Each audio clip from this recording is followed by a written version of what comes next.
News 18 India.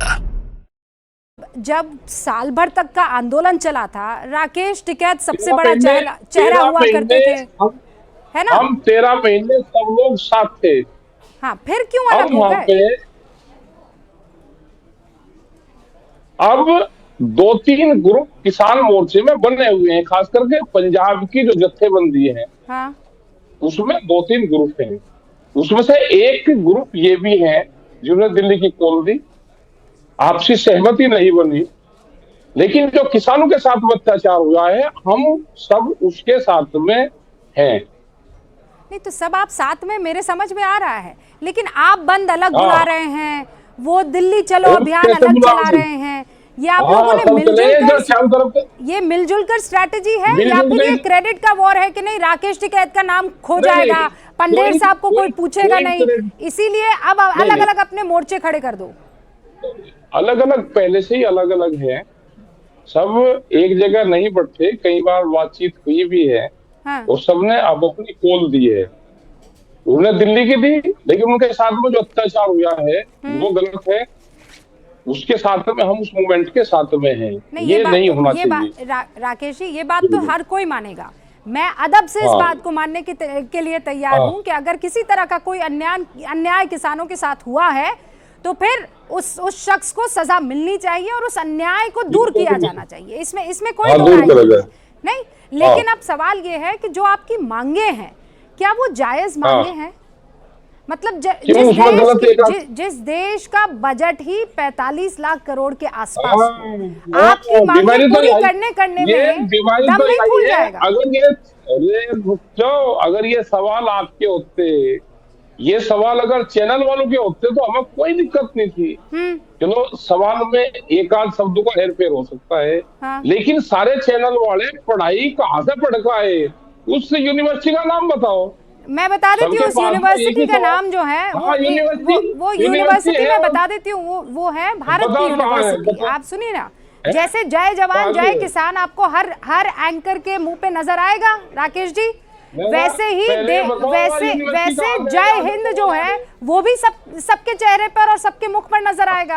अब मुझे भाई, आपका मेरा घर है ना ये राकेश जी, सुनिए ना, हिंदुस्तान आपका भी घर है, मेरा भी घर है राकेश जी, है कि नहीं? आप पहले बताइए, पहले ये बताइए ना, अब घर में अगर एक शख्स कह रहा है मैं आंदोलन कर रहा हूँ क्योंकि मेरे साथ अन्याय हो रहा है, घर की कमाई है, घर की जो कमाई है उसका खर्चा है 100 रुपया, सुनिए ना, अब उस 100 रुपए में आप कह रहे हैं मेरी मांगे पूरी करो, और वो 100 रुपए पूरे नहीं पड़ रहे हैं, तो बाकी लोग भी तो पूछेंगे ना आपसे कि आपकी ये मांगे जायज है कि नहीं है। हम बता तो रहे, आप सुन तो लो। हाँ, गणित आप आता नहीं, नकल करके पास हो जाएगा सारे चैनल वाले। गणित कैसे नहीं आता? 18 लाख करोड़। राकेश जी, ऐसे मत कीजिए ना, मैं आपसे बहुत मोहब्बत से बात कर रही हूँ, आप मुझे 1+1 2 समझा दीजिए। हाँ, समझा तो रहा, जब सुनोगे जब तो समझाओ। हाँ, मैं सारों को सुबह से यही तो समझा रहा, आप पढ़े पढ़ाए हो और वही बात बोलो सारे। अब सुनो बात। हाँ। हमने कहा है एमएसपी गारंटी कानून चाहिए, ठीक? उसमें सरकार को जो खरीद करनी है जितनी, वो सरकार खरीद कर ले। उसमें हमने ये नहीं कहा कि सरकार पूरे उसकी खरीद करे, जो व्यापारी खरीद करेगा, हाँ। व्यापारी उसके कम पे खरीद नहीं करेगा। ये देश में एमएसपी गारंटी कानून आप बना दो। यही जब एसकेएम की मीटिंग होती थी, जब भारत सरकार से 3 साल पहले बातचीत होती थी, हाँ। यही सवाल उस टाइम पे भी कहा था, कानून जब बन जाएगा, जिस व्यापारी को अनाज खरीदना वो खरीद ले, उसको अगर नुकसान है उसका व्यापार बंद कर। ऐसा बोलते हैं कि ये जो किसानी और ये जो अलग अलग अनाज, देखिए मैं तो किसान हूँ नहीं राकेश जी, आप अच्छे से जानते हैं, मैं तो एंकर हूँ, लेकिन जितना वो जिस यूनिवर्सिटी की आप बात कर रहे हैं ना, उस यूनिवर्सिटी में एक और चीज जो आम जनता आपसे पूछना चाहती है और उसकी पढ़ाई हम करके आए, वो ये है कि आप बात कर रहे हैं धान की, आप बात कर रहे हैं गेहूं की, आप बात कर रहे हैं तिलहन की, दलहन की, बाकी दूसरी चीजों का क्या? दूध उत्पादन नहीं होता है क्या? वो किसानी नहीं है? अंडा, जो मछली, जो बेची जाती है वो किसानी में नहीं आता है क्या? तो और आप ये 22 और 23 जो क्रॉप्स के एमएसपी को मांग रहे हैं वो कितना प्रतिशत है? बमुश्किल 23% है। तो बाकी बचा कहाँ गया? बाकी किसान क्या करेंगे? हमने ये कहा है कि पहले जितना है उस पर कर दो, जिसपे एमएसपी है, जितने भारत सरकार पे एमएसपी तय किया है पहले उस पर कर दो। दूसरी चीजों पे भी होनी चाहिए और भी एमएसपी पे जोड़ी जानी चाहिए, लेकिन सरकार बैठकर बातचीत तो करे। नहीं, ये सरकार क्या है? ये तो वो वाली अगर बात ये सरकार, हाँ, पहले आप अगर ये सरकार बीजेपी की होती, ये सरकार किसी पॉलिटिकल पार्टी की होती तो ये जरूर बातचीत करती हमसे। ये सरकार किसी पॉलिटिकल पार्टी की ही नहीं। अच्छा, ये सरकार देश में पूंजीपतियों की एक सरकार है, उनका एक गिरोह है, गैंग है पूंजीपतियों का। जो पूंजीवाद है उसने एक कब्जा कर लिया देश पे, उसने एक पॉलिटिकल पार्टी बना ली। ये तो पूंजीपतियों की पॉलिटिकल पार्टी है। अगर ये सरकार बीजेपी की होती, उस विचारधारा के लोग इसमें रहते। नहीं तो राकेश जी, फिर ऐसा है एमएसपी की डिमांड तो आप पिछली सरकारों से भी मांगते रहे हैं, उन्होंने कभी वो आपकी मांग पूरी नहीं की, तो वो भी क्या पूंजीपतियों की और ये उद्योगपतियों की सरकार हो गई? अरे जब तक ये सरकार बीजेपी की रही, इसने तो हमारा समर्थन करा। पिछली बार अच्छा, दिलीप मंडल जी एक सवाल पूछना चाह रहे हैं, राकेश जी आपकी इजाजत से। राकेश जी नमस्ते। राकेश जी, मैं ये जानना चाहता हूँ कि आप जो कह रहे हैं कि एमएसपी पे सरकार खरीदे, भारत के हर राज्य इस समय अनाज के उत्पादन के मामले में आत्मनिर्भर है। छत्तीसगढ़ को चाहिए नहीं, तेलंगाना को चाहिए नहीं, बंगाल को चाहिए नहीं, असम को भी नहीं चाहिए, तो सरकार यहाँ से खरीद कर उसका करेगी क्या? आप जानते हैं एफसीआई के गोदाम आप जाके देखिए, अनाज सड़ रहा है। 400 लाख टन का इसमें बफर है धान का। उसके बाद हरियाणा वाले कह रहे हैं हम धान बेचेंगे। ओके दिलीप जी, अरे राकेश जी रुकिए ना, राकेश जी रुकिए ना, अब सवाल नहीं गलत क्वेश्चन कर रहा है तो कैसे रुको? नहीं क्या गलत नहीं आ रहा, उन्होंने ये कहा। और रुको, भुखमरी के समय की पॉलिसी जब अतिरिक्त उत्पादन हो तब नहीं चल सकती ना राकेश जी? बस एक सेकंड, दिलीप जी सुन लीजिए। हाँ बोलिए। राकेश जी, कंपनी का नाम आप नहीं ले रहे, इसलिए देश वाले परेशान हो रहे हैं। मैं कह रहा हूँ झूठ बोल रहा, ये कहीं से पढ़े पढ़ाए हमें आन के चैनल में बैठे हैं।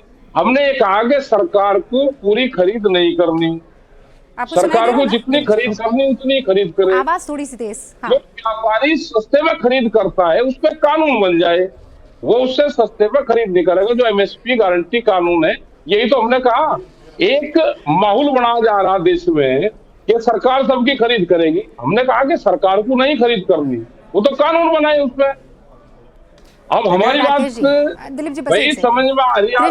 चौधरी साहब भी हमारे साथ जुड़े हैं राकेश जी, और मैंने बहुत सारे लोगों को नहीं बुलाया है। आप सब राकेश सुनो, आप जो कुछ क्वेश्चन कर रहा मैं आपसे करूंगा, मैं और तक इससे नहीं करता। अच्छा, इनके पढ़े पढ़ाओगे जवाब नहीं दिए जाते हैं, ये तो ज्यादा ये पढ़े पढ़ाई नहीं है ना राकेश जी, आप बात समझिए ना। देखिए आप राकेश जी, देखिए आप राकेश जी मेरी बात तो सुनिए। आप नहीं कैसे नहीं सुनेंगे, आप आएंगे। नहीं मैं आप मेरी बात सुनिए ना। हाँ आप मेरी बात सुनिए, आप मेरी बात सुनिए ना। हाँ मेरी बात सुनिए ना राकेश जी, मेरी बात सुनिए आप।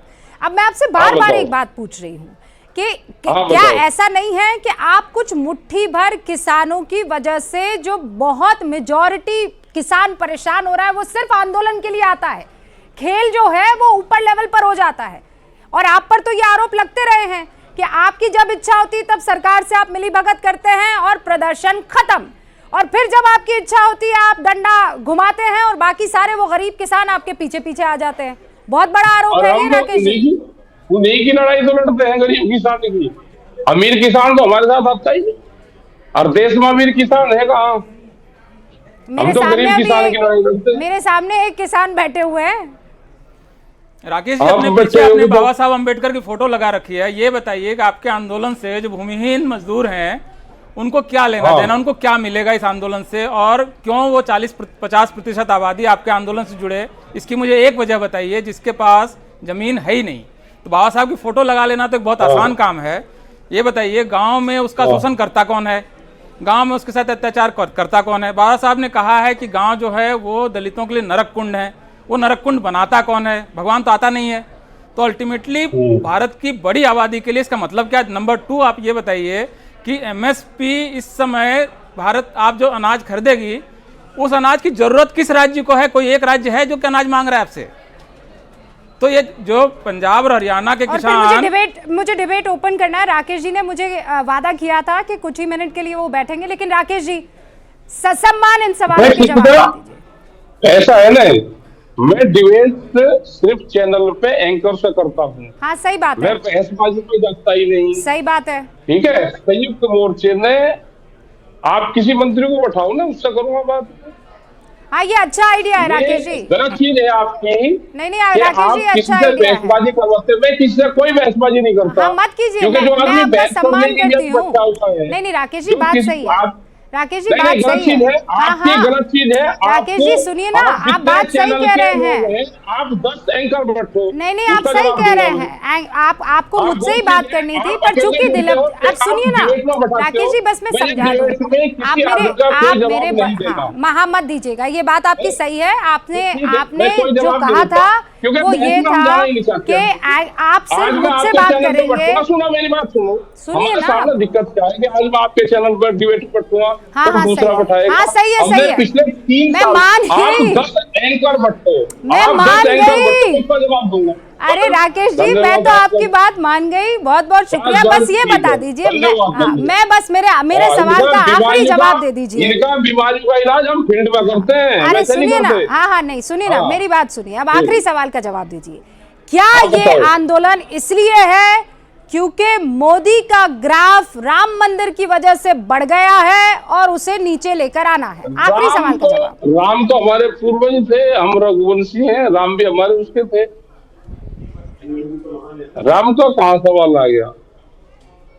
ये राम को, ये आप बहस इस पर करो कि ये राम को नहीं मानते, आज देख कुछ और किसी को नहीं मानते। हम इस सवाल पर जाते ही नहीं। हमारा इशू है गांव, गरीब, किसान, आदिवासी, उनका इशू है। हमारा तो वो इशू है। डल्लेवाल साहब ने कल कहा था ना राकेश जी, इसीलिए मैं ये सवाल आपसे पूछ रही हूँ। उन्होंने कहा था कि ग्राफ बढ़ गया है, उसे जल्दी नीचे लाना है, वक्त कम है। हमारा किसका? प्रधानमंत्री है, प्रधानमंत्री अपनी घोषणा कर रहे, प्रधानमंत्री ग्राफ बढ़ाएगा। राकेश जी, हमारा किसी ग्राफ को बढ़ाने का घटाने का कोई सवाल नहीं। हमारे अपने इशू हैं और देश की सरकार इसको समाधान करेगी। ओके राकेश जी, आपका बहुत बहुत शुक्रिया, बहुत बहुत शुक्रिया हमसे बातचीत कर